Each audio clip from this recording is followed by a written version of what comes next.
हमारे चैनल पर आपका हार्दिक स्वागत करता हूं।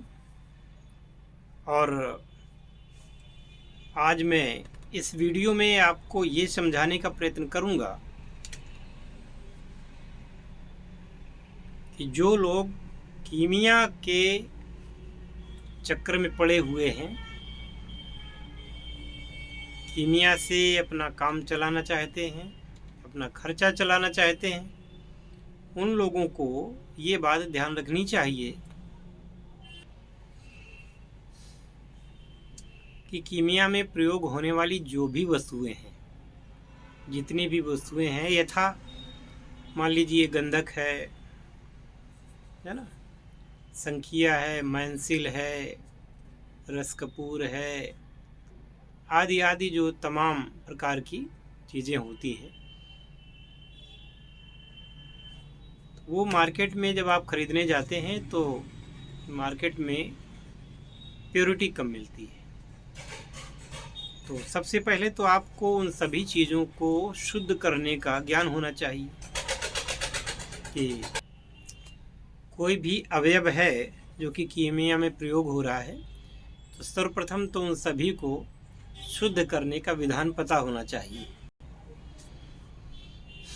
इसलिए अगर मार्केट में वो चीज़ शुद्ध होती तो आप उससे काम करते तो तुरंत काम हो जाते।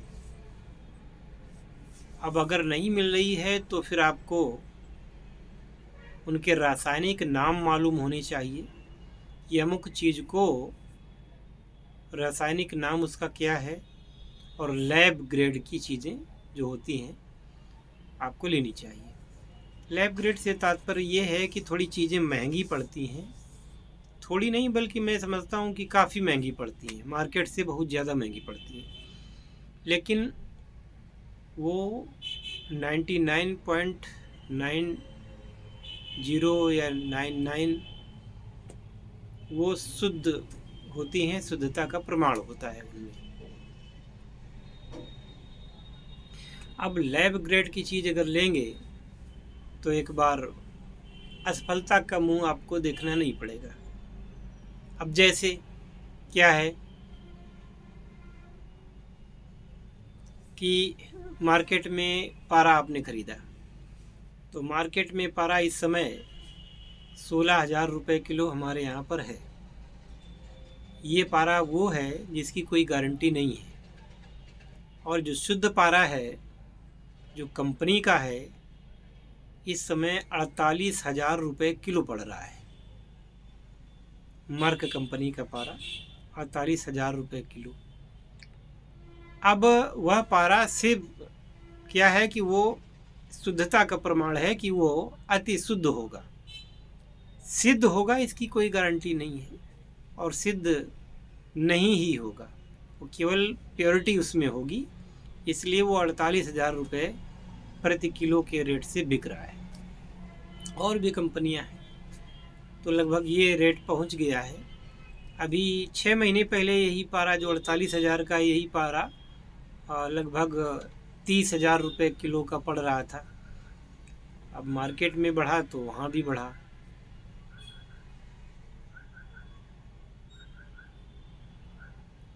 अब बाज़ार में अगर आंवला सार गंधक आ रही है तो फिर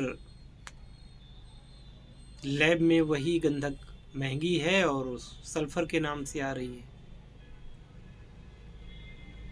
बाज़ार में संखिया है तो लैब में वही आर्सेनेट है, और आप देखेंगे बहुत सारा अंतर। तो अगर बाज़ार से, खुले बाज़ार से आप चीज़ें खरीदते हैं तो आयुर्वेद के काम में तो वो आती हैं, लेकिन कीमिया के काम में उनका ज़्यादा विशेष महत्व नहीं होता। इसलिए अगर उनका संघनित रूप, यानी कि ऐसा मान लो जैसे कि गन्ने से चीनी निकाल दी जाए सैचुरेटेड फॉर्म में, तो चीनी में जो मिठास होगी वो फिर उतनी मिठास अनप्रोसेस्ड उसमें नहीं होगी। तो इसी प्रकार से तो मार्केट में वो चीज़ है, उसको आपको शुद्ध करना आना चाहिए। यदि आपने इनको शुद्ध कर लिया तो आगे के प्रयोग ठीक रहेंगे। अब शुद्ध करने के लिए आयुर्वेद की बहुत सारी पद्धतियां हैं, और किसी किसी चीज़ का, जैसे अभ्रक है और भी कई चीज़ों का द्रुति निकालनी होती है, तो द्रुति निकालना आना चाहिए, है ना। तो इस प्रकार से जब शुद्ध करके किसी चीज़ की जिस फार्म में चाहिए वो फार्म में लाएंगे तो वो फिर काम करती है। अगर वो पूर्णतया रूप से अगर शुद्ध नहीं है, और यदि शुद्ध भी है, मान लीजिए कि अगर आपने शुद्ध चीज़ें खरीद भी ली और उन चीज़ों को प्रयोग करने का ज्ञान नहीं है, अब जहाँ पर मान लीजिए कि 1 पाव उपलों की अग्नि देना है, वहाँ पर अगर 1.5 पाव हो गया, 2 पाव हो गया, तो आपका खेल बिगड़ जाएगा। जहाँ पर क्या है कि निर्धूम अग्नि देनी है कि धुआं न उठे, भीतर भीतर आग धधक जाए लेकिन आँच ना आवे बाहर। जैसे कि कुम्हार पकाता है आवा में बर्तनों को तो बर्तन लाल हो जाते हैं, जैसे कि भट्ठे पर ईंट पकाई जाती है तो धुआं नहीं आता ज़्यादा, मतलब लौ नहीं आती और वो चीज़ पक जाती है। तो अलग अलग तरीके होते हैं। उसके लिए तेल निकालने के लिए या पकाने के लिए यंत्रों की कल्पना की गई है, यथा बालुका यंत्र या रेत यंत्र, पाताल यंत्र, दोला यंत्र इत्यादि इत्यादि कई प्रकार के यंत्रों को बनाने की क्रिया होनी चाहिए। अब आपको उचित तरीके से, जैसे कि मंत्रों का प्रयोग बीच में होता है, तो उन चीज़ों को, इन सारी चीज़ों को, जिन भी चीज़ों को आप प्रयोग कर रहे हैं उनको ऐसा मान लो कि ये सब देवताओं के स्वरूप है। देवता वरदान भी देता है, देवता श्राप भी देता है। सतर्कता से बहुत अच्छे तरीके से श्रद्धान्वित होकर करेंगे तो यही देवता वरदान दे देंगे आपको। वरदान देने का मतलब आपको सिद्धि मिल जाएगी, जो कुछ आप बनाना चाह रहे हैं वो आप बना करके अपना काम चला सकेंगे। और यदि आपने जरा सी भी चूक कर दी तो ये सारे जो तत्व हैं ज़्यादा से ज़्यादा सब में ये सब पॉइजनस होते हैं, जहरीले तत्वों का मिश्रण होता है इन सभी में। तो अगर नाक के द्वारा फेफड़े में पहुंच जाएं, हैं आँख में चले जाएं, या जैसे भी शरीर में पहुंच जाएं तो बहुत डेंजरस हो सकते हैं और गंभीर रूप से बीमार भी पड़ सकते हैं और मृत्यु तक हो सकती है। इसलिए भाई मैं बता रहा हूँ कि सभी लोग इस क्षेत्र में कोई क्या कहते हैं कि बहुत आकर्षण से आते हैं और ज्ञान नहीं है सही तरीके से, तो आकर्षण बेकार होगा आपके लिए। फिर अब आती है कि गुरु कैसे हों। यदि गुरु कोई ज्ञान दे रहा है तो श्रद्धान्वित होकर के उसको ग्रहण करें। जो वहाँ का सिस्टम है, जो वहाँ का अनुदान है शिक्षा के, उसमें वो अनुदान आपको देना चाहिए। यदि गुरु ही प्रसन्न नहीं हुआ तो आपको देगा क्या, क्यों देगा भाई आपको। तो कहते हैं कि शिवे रुष्टो गुरु उत्तराता और गुरु रुष्टे न कश्चन, अर्थात शिव अगर रुष्ट हो जाएं तो गुरु आपको बचा सकते हैं, और यदि गुरु ही रुष्ट हो जाएं तो फिर शिव भी आपको बचा नहीं सकते, क्योंकि ये मर्यादा है। और गुरु की महिमा इस प्रकार से कही गई है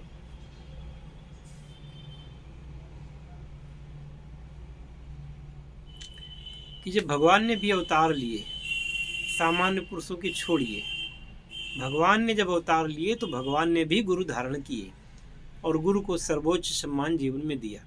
आजकल के लोगों को देखता हूँ कि गुरु के प्रति सम्मान नहीं है, कोई भावना नहीं है, बस चीटिंग और गुरु को एक प्रकार से मूर्ख बनाने की प्रवृत्ति जो समाज में चल रही है, मूर्ख बनाना, मूर्ख समझना, ये प्रवृत्ति गुरु के लिए नहीं, उन लोगों के लिए घातक होती है।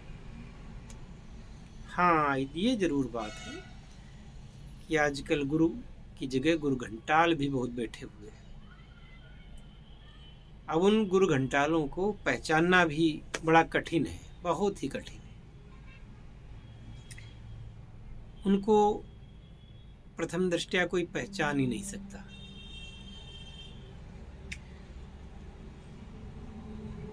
किस किस का नाम लूं और मैं क्यों नाम लूं, है ना, क्या आवश्यकता है।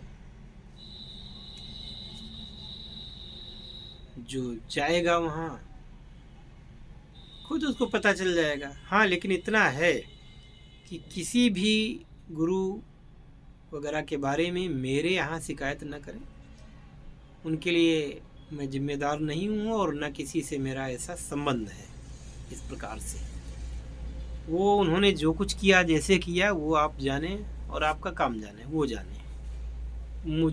मुझसे उनके बारे में कोई राय न ले, ना बुराई करें।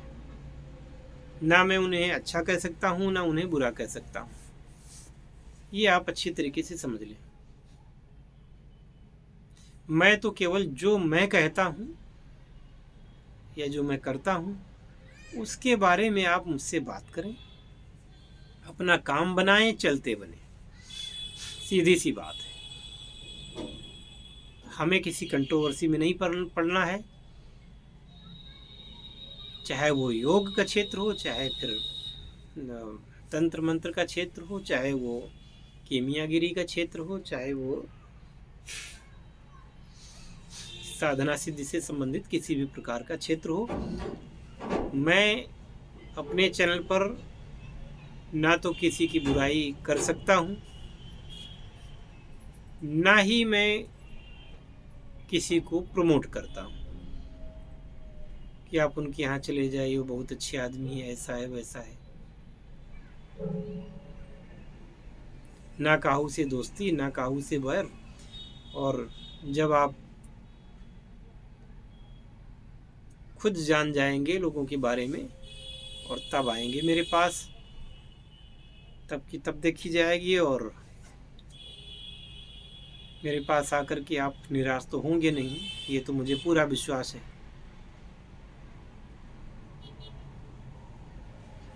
हाँ, मन में छल कपट रखेंगे तो फिर निराशा ही निराशा हाथ लगेगी, फिर उससे आपको उबारने वाला भी कोई नहीं। चाहे वो नए शिष्य हों, चाहे वो पुराने शिष्य हों, चाहे आने वाले लोग हों।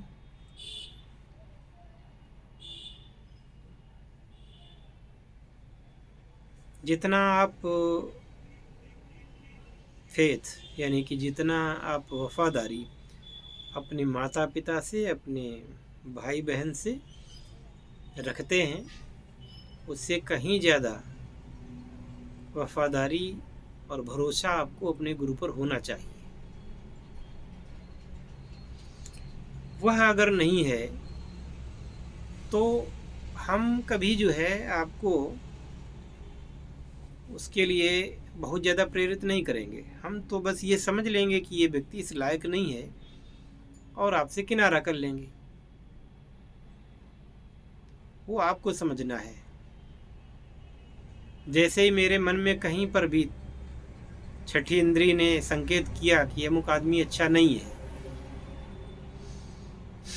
और मैंने निर्णय ले लिया कि अब इस आदमी से संबंध नहीं रखना है, तो फिर नहीं रखना है।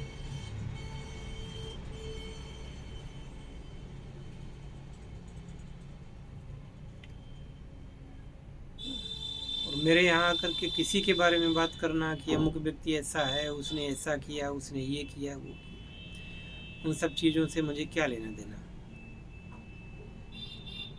आप किसी ज्ञान के लिए आए हैं, कुछ सीखने आए हैं, तो फिर उस तरीके से आइए। इतना समय हमारे पास असल में नहीं है कि हम किसी की बुराई करें या किसी के बारे में अच्छा कहें या बुरा कहें। इतना समय हमारे पास नहीं है। कोई मेरे पास आवे ना आवे वो अलग बात है।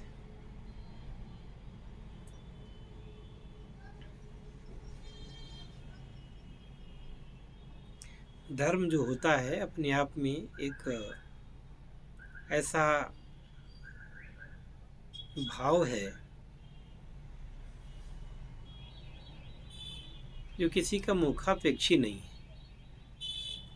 अमुक आदमी आपको अगर धार्मिक कहेगा तो आप धार्मिक होंगे, ऐसा नहीं है। ये धर्म आपके मन की गहरी गुफा के भीतर प्रकट होता है। अगर आपके अंदर अच्छाई है तो वो झलकेगी, नहीं है तो आरोपित नहीं की जा सकती। किसी को अच्छा बनने के लिए बाध्य नहीं कर सकते। वो अगर ऊपर से अच्छा बनने की कोशिश भी करेगा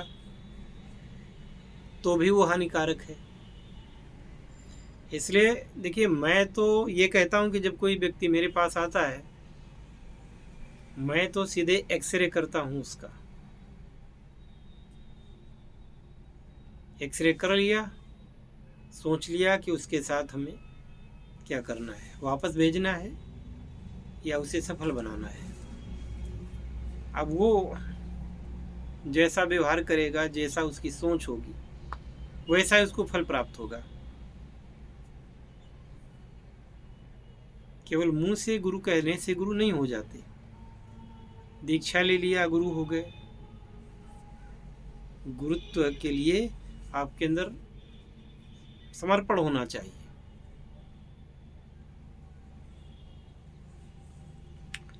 और वो अगर नहीं है तो फिर वो गुरु आपके लिए क्या फायदा करेगा। कॉलेज में पढ़ाने वाले जो प्रोफेसर्स होते हैं, टीचर्स होते हैं स्कूलों में, जब वो आपको रोज पढ़ा करके आपको नहीं सिखा पाते, तो मेरे पास आकर के अगर आप पूरी एकाग्रता से नहीं आएंगे तो मेरे पास क्या सीखेंगे। और यदि समर्पण नहीं होगा, आपके मन के तार झंकृत नहीं होंगे, तो वो सिद्धियां आपके पास कैसे जाएंगी? क्यों जाएंगी भाई? उनको कौन गरज पड़ी हुई है कि आपके पास जाएं ही? और वो सिद्धियां किसी की कृतदास नहीं होती, किसी को गुलाम नहीं होती। मनुष्य अपने स्वार्थ में उनको सिद्ध करता है। उनको सिद्ध नहीं करता है, बल्कि वो खुद को सिद्ध करता है। उनको तो लाखों करोड़ों लोगों ने सिद्ध किया, तो उनको नहीं सिद्ध किया, उनके बदले अपना स्वार्थ सिद्ध किया।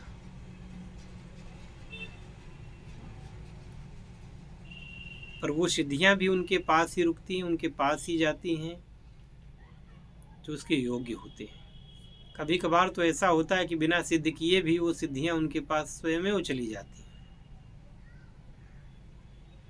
बिना सिद्धि के भी उनको लाभ देने लगती हैं, क्योंकि उनका आचरण ऐसा होता है। सिद्धियां भी गौरवान्वित होती हैं कि इस व्यक्ति के पास रह करके हम अपने आप को धन्य महसूस कर सकें। तो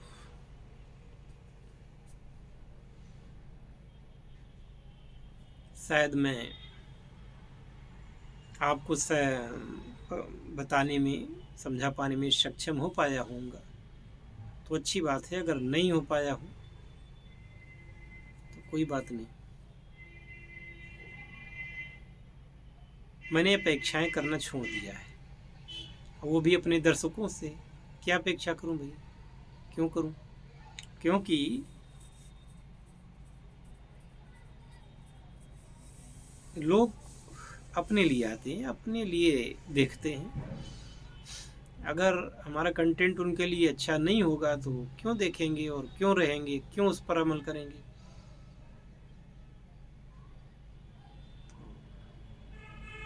सीधी सी बात है। अगर कंटेंट अच्छा होगा हमारा, तो लोगों के लिए लाभकारी सिद्ध होंगे, तो लोग मुझसे बात करेंगे। मैं अच्छी तरीके से समझता हूँ। हरिओम तत्सत। मिलते हैं फिर अगली वीडियो में। हर हर महादेव।